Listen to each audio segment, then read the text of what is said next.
assim, olhando para o histórico do fundo, vocês têm alguma coisa como, assim, mais ou menos uma emissão por ano, né? É isso que dá desde que o fundo começou. Sim. E vocês cresceram bastante, né? Assim, conta um pouquinho desse caminho, assim, dos 2 primeiros imóveis lá, as emissões que vieram, né? O que vocês foram incorporando de tipos de imóveis diferentes e claro, o yield ao longo desse período, né? O que vocês têm entregado pros cotistas de vocês. Depois a gente engata pra frente aí, coisas mais novas. Tá bom. O fundo começou nos últimos dias de 2017, né? Então, a captação inicial foi nos últimos dias de 2017. Começou a negociar mesmo na B3 no primeiro dia útil de 18, mas a captação foi no finalzinho de 17. E aí a gente comprou 2 imóveis com a primeira captação. A primeira captação foi perto de 90 milhões, 87 milhões, uns quebrados. 906 cotistas, eu lembro bem do número original, né? É até engraçado que hoje o fundo cresce 900 cotistas por semana, mas a captação original foi com 906 cotistas difíceis de arrumar e foi a primeira captação, é sempre mais difícil, né? Mas a gente comprou 2 imóveis naquele momento, né? Então a gente tinha um fundo relativamente pequeno, tanto em cotistas quanto em patrimônio, e também concentrado em somente 2 imóveis, o que é muito concentrado, não é o nosso objetivo original, mas o objetivo original também nunca foi parar ali, sempre foi aquele seu primeiro passo, né, de uma trajetória, de um filme que a gente queria fazer.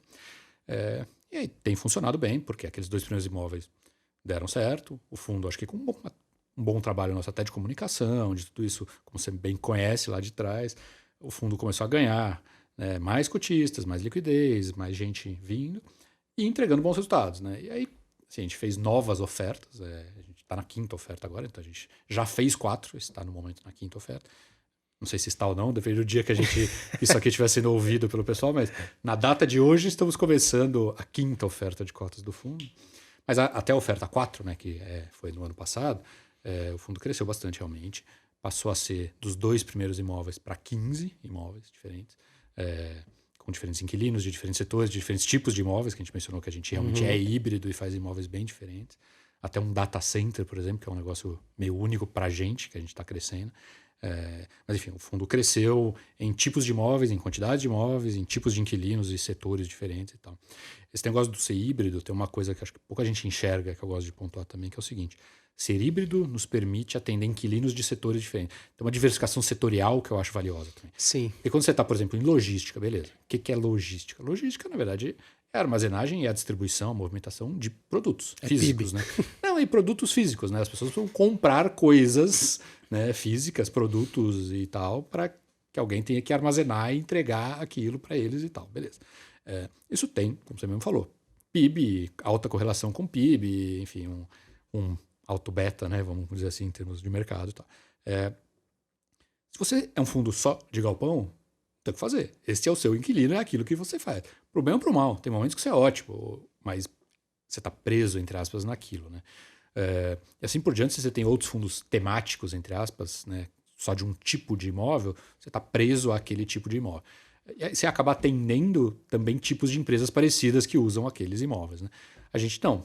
A gente mistura ao mesmo tempo empresa de alimento com uma indústria química suíça, global, que é o escritório dele, com um varejo, com um laboratório de exame clínico, né, dentro de São Paulo, com um data center que serve a parte de processamento de dados, crescimento de uso de dados, de internet e tal. Tudo isso dentro do mesmo fundo, do ponto de vista de exposição a setores e ativos de mercado. Isso é interessante. Isso é muito legal. Isso. Eu tô me questionando assim no sentido de... Você falou de vários aspectos que vocês usam, né? Tem um aspecto imobiliário, o imóvel precisa ser bom e tal, claro que o contrato, a empresa, etc. Mas quando você olha para essa tua diversificação, em alguma medida você está buscando ativos descorrelacionados? Ou você tem um processo de... Tem uma lógica, né? O assunto de ser híbrido, né? De ser um fundo com vários tipos de ativos diferentes, leva a esse resultado, né? Vamos dizer. Isso é uma das vantagens disso. Tem desvantagens também, né? Vamos dizer assim. Primeiro, uma desvantagem o pessoal não entende bem. Mas assim, do ponto de vista de analistas, você sabe, o analista vai classificar, ele precisa botar numa caixinha. Tá aqui os principais fundos de logística, os principais fundos de shopping. O LZR não é nada, né? Não é nenhum desses. Ele não é shopping, ele não é logística, ele não é nada disso.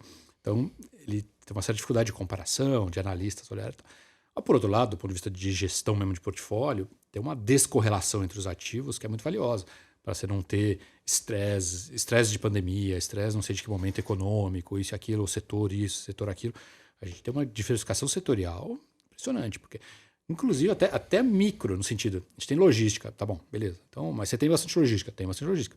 Só que a minha logística é alimentos congelados, que eu tenho 2, né? São as 2 unidades da BRF para São Paulo, capital, e São Paulo interior. Alimento congelado. Aí eu tenho uma outra logística que é uma empresa de um tipo de autopeças, super interessante por sinal, de carro autônomo e tal. Eu tenho uma empresa de autopeças, tem nada uma coisa a ver com a outra, exporta, enfim, outro negócio, outra economia, né, que está em volta daqui. Uhum. Então, até dentro da minha logística, as coisas são completamente diferentes em termos de setores das empresas, tipo de uso dos imóveis e tal. Então, acho que isso tudo é muito valioso quando você pensa num fundo cujo objetivo é não dar susto. Vamos dizer assim. Acho que, se for para resumir, o resumo é assim: não é para nenhum cotista acordar de manhã e tomar um susto com a renda dele esperada, com aquele portfólio de ativos. Então, se o objetivo é esse, essa descorrelação entre os ativos é muito importante.